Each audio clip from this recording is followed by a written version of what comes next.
Halo, perkenalkan nama saya Malik Divanagara dari Program Studi Manajemen Universitas Siber Asia.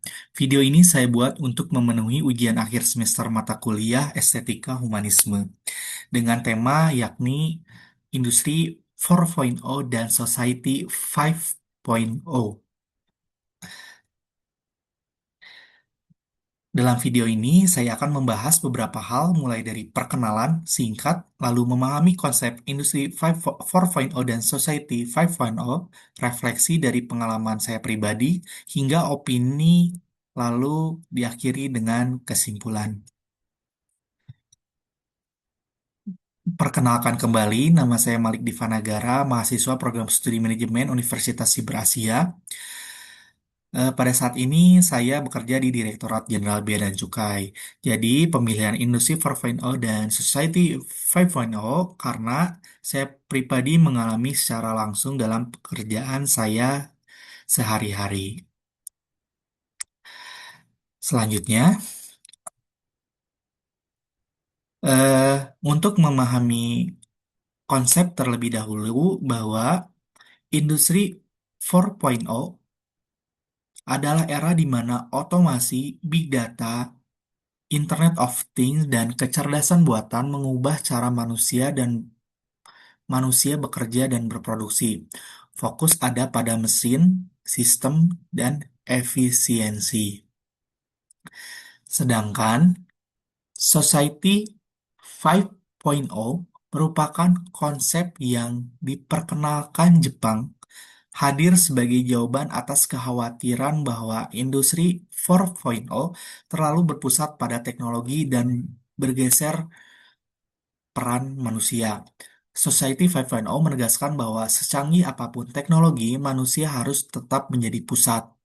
Teknologi hadir hanya untuk menyelesaikan masalah sosial dan meningkatkan kualitas hidup manusia, bukan menggantikan manusia itu sendiri.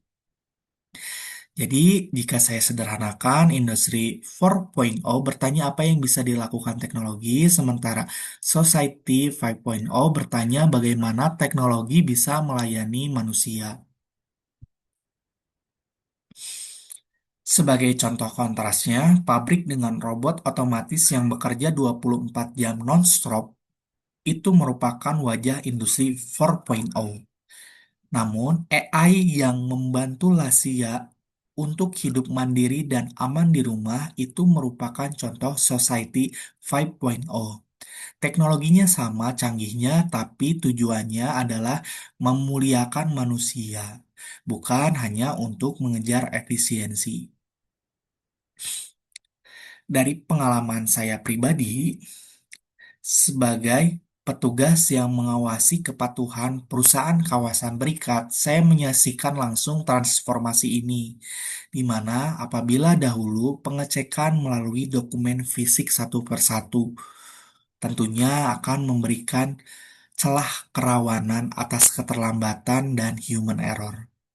Sekarang dengan adanya CESA yang merupakan sistem Direktorat Jenderal Bea dan Cukai, lalu ditambah dengan adanya sistem e-monitoring yang mencocokkan secara elektronik data IT inventory dengan data CESA, sehingga akan menjadi terintegrasi dalam proses analisis akan menghasilkan eh, hasil yang lebih cepat untuk mengetahui apabila ada selisih atau tidak.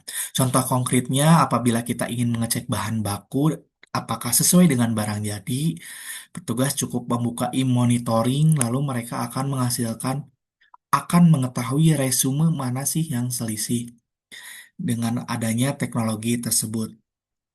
Sehingga potensi atau kejanggalan mampu terdeteksi lebih cepat sebelum petugas turun ke lapangan.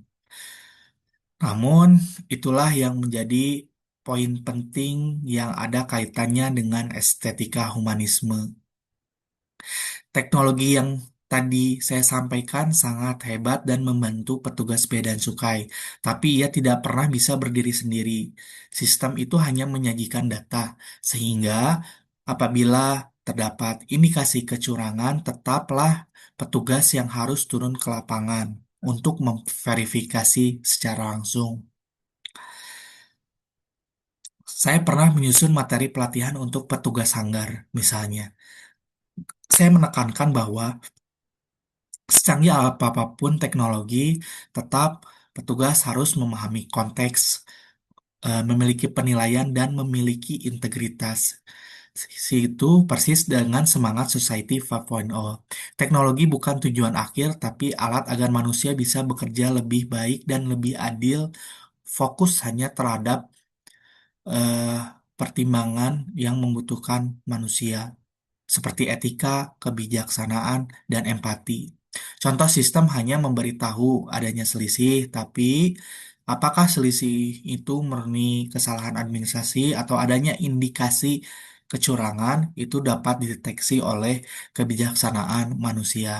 Sehingga manusia adalah jembatan bagi data dan keputusan yang adil serta manusiawi. Lalu kaitannya dengan estetika humanisme, saya juga melihat ada tantangan nyata yang jarang dibicarakan secara terbuka, di mana transformasi digital seringkali berjalan lebih cepat dari kesiapan manusianya. Sistem baru diluncurkan, tapi tidak semua orang, baik petugas maupun pelaku usaha, siap secara kompetensi ataupun secara mental untuk menerima perubahan tersebut.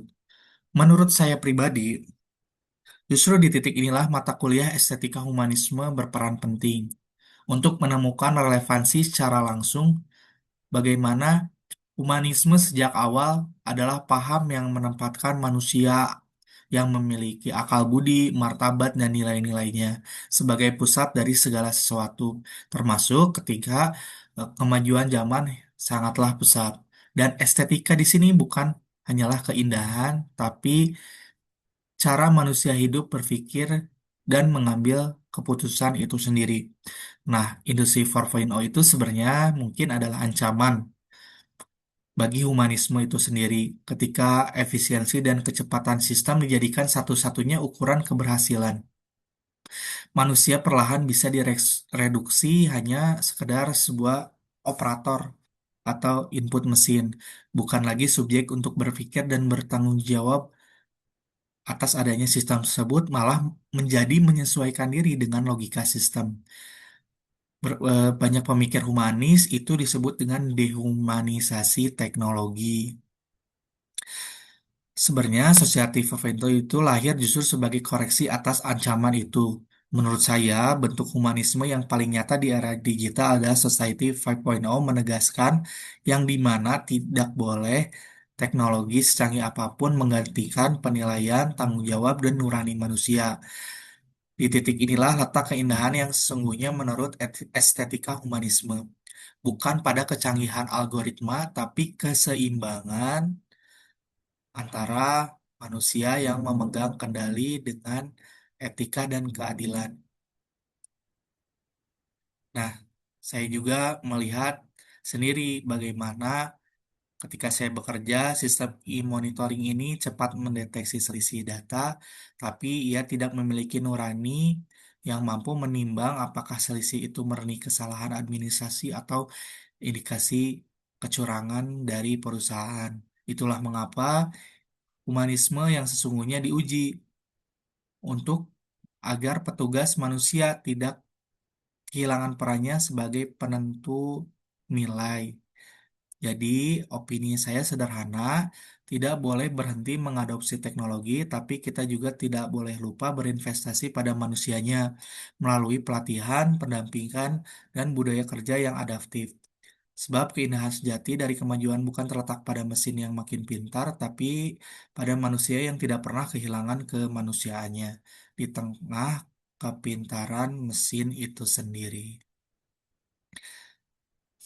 Nah, selanjutnya, eh, sebagai kesimpulan bahwa industri 4.0 memberikan kita sebuah alat yang sangat cepat dan otomatis, namun Society 5.0 mengingatkan untuk apa alat ini digunakan demi manusia. Kuncinya teknologi dan manusia berjalan beriringan dan saling melengkapi. Mungkin sekian dari video yang saya dapat sampaikan. Mohon maaf apabila ada kesalahan. Jadi masa depan terbaik bukan yang paling otomatis, namun yang paling manusiawi. Terima kasih. Sekian dari saya.